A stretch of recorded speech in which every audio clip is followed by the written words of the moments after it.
te fais cette vidéo à la suite du live de ce soir qui a planté de manière répétée parce qu'il y a plusieurs personnes qui m'ont demandé un replay et là, je pense que ça va pas être possible d'avoir un replay du coup qui soit écoutable.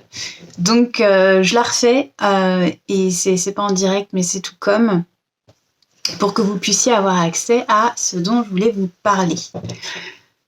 Innovation égale continuité, c'était ça le thème du live. Ça me tient à cœur vraiment comme sujet, donc je tiens à ce que ce soit fait correctement. Ça me tient à cœur pourquoi ? Parce que moi je viens du monde de l'art conceptuel et de l'art contemporain et pour moi c'est l'innovation pure, ce monde-là. C'est vraiment... c'est l'esprit d'innovation par excellence. Quand tu réfléchis à une œuvre conceptuelle, en fait tu es en recherche de créer de l'inexistant. Et du coup, c'est cette expertise-là que je propose aussi dans ce que je fais. C'est le fait d'avoir ce mode de réflexion qui est dans l'innovation permanente, qui cherche toujours à faire de l'inexistant, donc à faire du nouveau, à faire des choses qui se démarquent. C'est aussi ça que je veux apporter et c'est une expertise que j'ai via l'art conceptuel. C'est pour ça aussi que je vous dis tout le temps que je suis artiste conceptuelle. Ça fait pas forcément sens tout de suite, mais en fait, ça comprend un certain nombre d'expertises que je mets au service de l'entrepreneuriat aujourd'hui.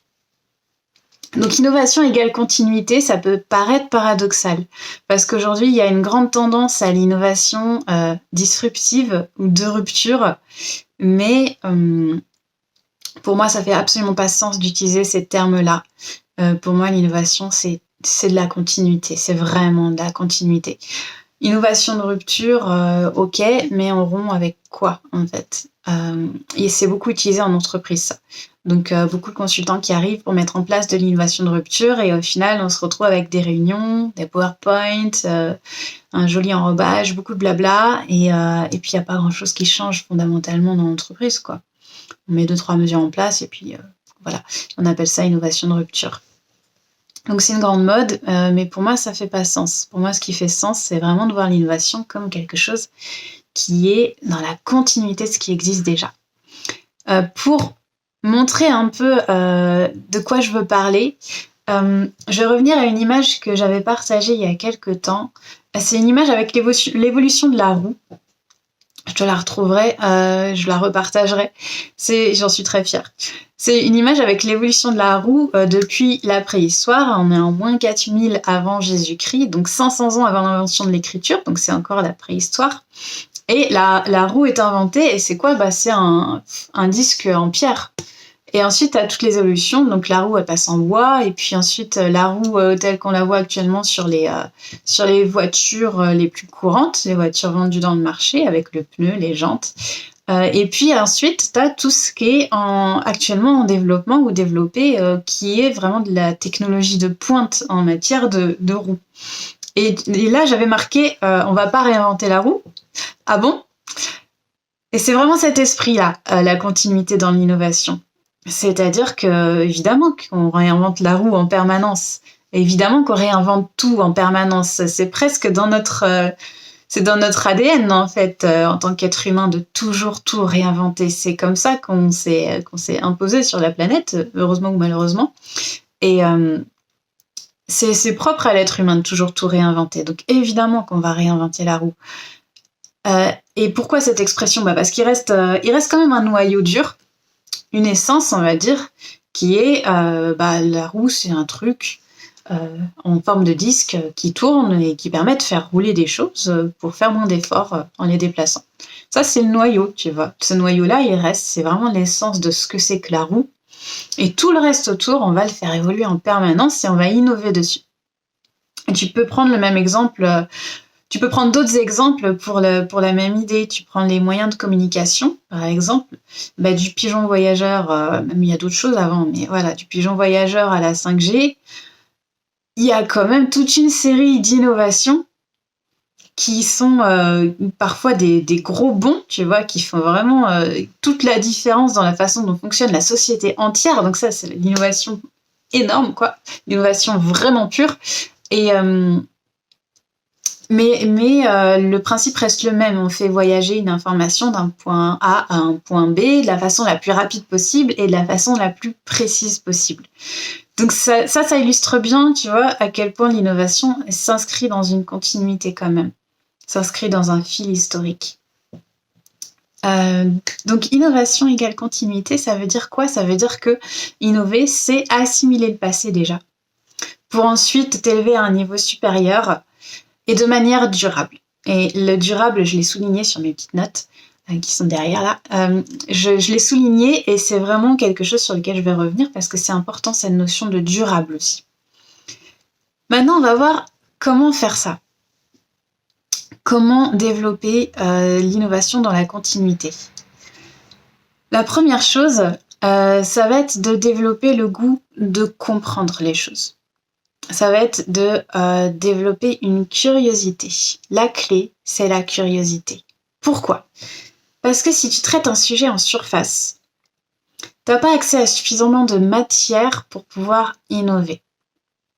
Tu n'as pas accès à suffisamment de connaissances pour pouvoir innover correctement. Tu peux toujours tout casser et puis faire un enrobage qui ressemble à l'innovation, mais ça ne va pas durer. Et si ça dure pas, pour moi, c'est pas vraiment de l'innovation. Pour moi, l'innovation, elle arrive sur le fil de l'histoire et elle reste ensuite. Sinon, c'est pas une innovation. C'est une mode ou une tendance. Donc, tu vois, être curieux de comment fonctionnent les choses, ça va te permettre d'avoir accès au rouage, d'avoir accès aux mécanismes. Et si tu comprends les mécanismes, eh ben, tu vas avoir des tilts, tu vas avoir des idées, tu vas avoir des choses qui vont fuser pour vraiment modifier le fonctionnement, améliorer ça, amener ça à un autre niveau.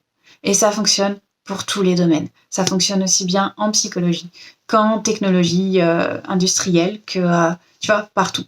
Tu vas amener ça à un autre niveau. Parce que tu comprends comment ça fonctionne et du coup, tu comprends là où il y a des manques.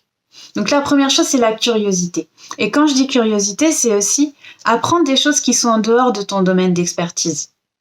Être curieux de ce qui se passe en dehors de ton domaine d'expertise. Parce que quand tu crées des ponts entre les domaines, c'est là qu'apparaissent des innovations majeures. Donc être curieux, c'est vraiment la clé. Je te laisse avec juste cette clé-là pour ce domaine de innovation continuité. Il y en aura d'autres pour les sujets suivants. En live si ça marche, sinon je te ferai des vidéos, mais on va aller au bout, dans tous les cas, parce que je suis acharnée. Donc on va y aller. Et je te propose 2 approches pour parler de cette innovation dans l'esprit de continuité, ou de cette continuité dans l'esprit d'innovation. Je te propose 2 premières approches pour développer ça chez toi. La première, elle est appliquée à la création de contenu. C'est un besoin que j'ai vraiment perçu chez vous. En tout cas, beaucoup de monde sont venus vers moi avec ce besoin d'avancer sur la création de contenu, de comprendre comment se démarquer, comment rester sincère, comment parler de soi sans avoir l'impression de déballer sa vie et surtout vraiment comment faire quelque chose de frais dans un univers où on a beaucoup de copier-coller, beaucoup de reprises à droite à gauche, tu vois, il y a du je prends ça parce que lui il a dit ça, ça a l'air bien donc je le mets là et puis je repartage en masse et au final t'as toujours les mêmes contenus qui tournent en boucle et ça commence à saouler vraiment. Pas moi en particulier, moi aussi, mais ça commence. J'ai des retours, tu vois, de gens qui commencent à créer du contenu et qui me disent mais je suis bloquée parce que moi ça m'énerve tellement que ce soit toujours les mêmes choses et que j'ai pas envie d'entrer là-dedans et d'être un énième contenu qui parle de ça de la même manière, mais je sais pas comment faire pour faire le truc vraiment à ma sauce et être créatif. Et du coup, petit message de soutien qui arrive après le live, après le live chaotique. Et du coup, voilà, comment appliquer cet esprit d'innovation dans la continuité dans ta création de contenu. Ça va être une première clé pour faire des contenus plus riches. C'est tout simple. C'est très très simple. La petite méthode, c'est la méthode du pourquoi. La méthode des 7 pourquoi. Je l'utilisais dans un contenu pour faire des choix plus conscients. Donc j'en ai déjà parlé, mais ça s'applique à beaucoup d'autres domaines. Tu te poses une question, voilà. Par exemple, tu veux parler d'un moment clé pour toi dans ta thématique. Et il y en a plein de messages. Tu veux parler d'un moment clé et tu sais que ça peut vraiment faire avancer les gens, mais tu sais pas forcément comment l'amener sans rester en surface. Tu sais pas forcément comment l'amener en apportant ta touche personnelle, ton analyse personnelle. Eh ben, tu vas te poser la question pourquoi. D'abord, pourquoi ce moment est important? Pourquoi c'est important que j'en parle? Et là, tu apportes une réponse. C'est important que j'en parle parce que à ce moment-là, moi j'ai compris quelque chose sur mes thématiques. Et tu continues. Ok. Pourquoi tu as compris ça sur ta thématique à ce moment-là? Et t'apportes une réponse. Donc j'ai compris ça, j'improvise, c'est pas le même fil que j'avais fait en live. J'ai compris ça sur ma thématique parce que ça a fait résonance avec un moment du passé où j'ai vécu autre chose. Ok. Pourquoi ce moment du passé, il a été marquant pour toi? Et tu continues. Donc tu apportes une réponse. Il a été marquant parce que j'ai ressenti ça de façon forte. Ouais, ok. Pourquoi tu as ressenti ça à ce moment-là? Et tu continues comme ça, tu vois, tu te poses la question pourquoi? 7 à 10 fois. Plus si tu veux. Mais j'ai identifié que quand même entre 7 à 10 fois, tu arrives vraiment à des niveaux de profondeur qui sont intéressants pour avoir toi-même des prises de conscience parfois. Et du coup, pour pouvoir apporter aux autres quelque chose qui est vraiment riche. Et ça, sur la création de contenu, c'est génial. Parce que t'as tes 7 pourquoi, tu peux noter les petites révélations que tu as, ou tu peux noter des réponses, tu vois. Et ce qui fait que tu as de la matière pour travailler un contenu qui va être riche, qui va avoir plusieurs niveaux de lecture, qui va apporter quelque chose aux gens qui va au-delà de la surface. Et ça, mine de rien, c'est de l'innovation. Parce que aller chercher plus loin que ce qui se fait en masse, c'est déjà être dans l'esprit d'innovation. Les personnes qui ont créé des innovations, qui ont créé des choses, qui ont impacté vraiment durablement l'histoire de leur thématique. Alors, j'utilise toujours thématique parce que voilà, c'est très entrepreneur, mais qui ont marqué l'histoire de leur discipline. C'est des personnes qui ont eu envie d'aller plus loin. Et comme elles sont allées plus loin, elles ont trouvé quelque chose de neuf, parce qu'elles sont allées plus loin que là où allait la réflexion des autres. Donc si tu es curieux d'aller plus loin, de comprendre les choses, y compris chez toi, tu vas être innovant dans ta façon de fonctionner. Et plus ça va devenir un automatisme, et plus tu vas avoir des idées qui vont vraiment détonner, qui vont te permettre de te démarquer, et dans tous les domaines de ta vie. Voilà, là je suis partie encore un peu en roue libre. Donc il faut que je retrouve mon fil, mais c'est ça. C'est vraiment la première clé pour pouvoir innover, c'est d'être curieux et d'aller au fond des choses. Et ça, c'est en fait, là, sur cet exemple de création de contenu, c'est de l'innovation à partir de toi. C'est assimiler ton passé pour pouvoir comprendre ton fonctionnement, tes rouages, et pour pouvoir du coup élever ta propre conscience et t'embarques les gens avec toi en leur transmettant ça. Et ça te place en situation d'innover, du coup, sur ce que tu transmets, parce que tu comprends comment ça marche pour toi. Et en faisant comprendre ça aux autres, tu fais avancer tout le monde. Donc c'est génial. Voilà, les 7 pourquoi, ça permet de transformer une idée de surface, en gros, en idée un peu plus profonde. Maintenant, il y a une deuxième approche qui va te permettre d'être dans un esprit d'innovation. C'est beaucoup plus centré sur l'autre cette fois. On est encore dans une idée de transmission, et cette fois, on va être vraiment sur pourquoi il est primordial, mais vraiment primordial, de penser l'innovation en termes de continuité quand tu t'adresses à tes prospects ou à tes clients ou à ton audience. La personne que tu as en face de toi, tu vois, à qui tu veux vendre ton produit. Pourquoi c'est primordial de penser l'innovation en termes de continuité? Tout simplement, ton audience, ton prospect, et même ton client après, il a besoin de repères. Il a besoin de comprendre où il met les pieds, de comprendre ce que tu lui offres, de comprendre les choses, quoi. Pourquoi il a besoin de repères et de comprendre? Parce qu'il a besoin d'être sécurisé. Et si tu connais un peu comme les besoins primaires de l'être humain, en fait, la sécurité, c'est vraiment C'est la base de la base de la base. Et on est dans des questions là de survie. On est dans des questions de vie ou de mort. En tout cas, ça renvoie à ça. La notion de sécurité, ça renvoie à des notions de vie ou de mort. Tu vas comprendre pourquoi je te dis ça et pourquoi j'insiste là-dessus. Donc toi, tu as fait ce chemin d'un point A à un point B, et le point B, c'est quelque chose qui est innovant. C'est quelque chose qui n'existe pas encore, ou qui change vraiment la donne par rapport à ce qu'il y a. Donc c'est quelque chose qui change vraiment, c'est innovant. Et toi, tu sais que tu as cette idée innovante et tu dis c'est génial, ça va vraiment apporter du plus, donc il faut absolument que je le propose. Mais tu peux pas arriver avec ça, le balancer, et puis basta, c'est pas possible. Parce que les personnes, ça va les mettre en situation d'insécurité. Et l'insécurité, ça va les faire fuir. Question de vie ou de mort. Pour se protéger, les personnes vont avoir un réflexe de fuite. Donc s'il y a quelque chose qui perturbe leur repère, qui les met en situation d'insécurité, rationnelle ou pas, elles vont fuir. Alors pour présenter ta belle idée innovante, c'est là que va arriver l'idée de continuité. Ça veut dire que toi, tu as fait le chemin. Il faut mettre ce chemin à la portée des personnes que tu as en face de toi. Donc, là, d'où l'importance de connaître à fond son client idéal, de savoir à qui tu parles, de comprendre son fonctionnement, de savoir est-ce qu'il est prêt au changement? Est-ce qu'il a peur de l'instabilité? Est-ce que ses repères sont vraiment importants pour lui? Est-ce qu'il est mûr pour traverser des zones de peur? Savoir ça, savoir qui tu as en face de toi. Et en fonction, tu vas déterminer comment je vais l'amener à adhérer à ma solution. Ma solution qui innove. Si c'est une solution qu'il connaît déjà, qui existe sur le marché, tu peux lui balancer comme ça. Tu vois, il a tous ses repères, il va pouvoir décider très sereinement s'il prend ou pas le produit. Si c'est une solution qui est nouvelle, qui change la donne, qui bouscule ses repères, là, il y a un chemin à faire.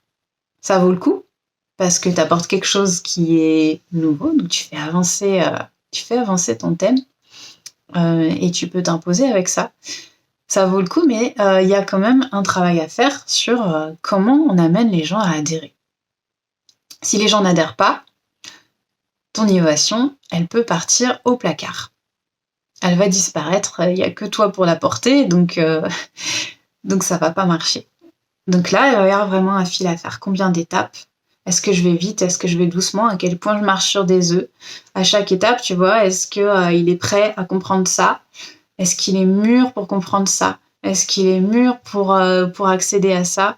Et tu fais en sorte que les gens deviennent mûrs pour ta solution et comprennent que c'est bon pour eux. Comprennent qu'ils sont en zone de sécurité, mais qu'en plus qu'ils ont un bénéfice à aller vers ça. J'appelle ça un peu... c'est une forme d'élitisme. C'est une forme d'élitisme. J'aime bien ce mot, moi, même si il a pas forcément... on n'a pas forcément une bonne idée de l'élitisme à la base. Moi, j'aime bien ce mot parce que c'est vraiment aller chercher quelque chose de qualitatif, aller chercher des standards qui sont hauts.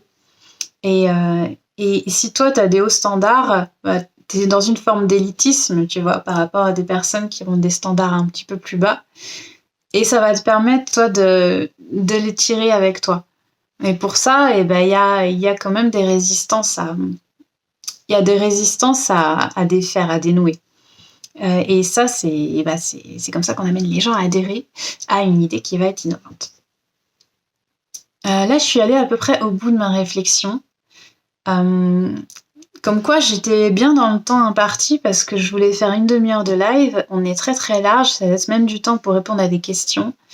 Donc, maudit soit Facebook qui m'a empêché de faire un live correct. On trouvera une solution. Moralité. Conclusion. En fait, le fait d'être dans un état d'esprit innovant va te permettre, toi, de t'élever, d'élever ton business et d'élever ton client. Mais ça passe par une forme de pédagogie. Ça, c'est pour conclure sur la dernière partie. Ça passe vraiment par une forme de pédagogie. Et négliger ça, c'est négliger l'aspect continuité qui est indissociable. Qui est indissociable dans la manière de transmettre, mais aussi dans la manière de créer l'innovation. Et là, je finirai là-dessus. Une innovation qui ne prend pas, qui est balancée n'importe comment, en fait, eh ben, elle va pas être durable. Et c'est indissociable du durable, l'innovation. Si elle dure pas, elle disparaît et du coup, voilà. C'est juste une super idée qui est tuée dans l'œuf. Donc, ton innovation, prends le temps de faire en sorte qu'elle soit assimilée par les autres. Sinon, ça reste une jolie idée.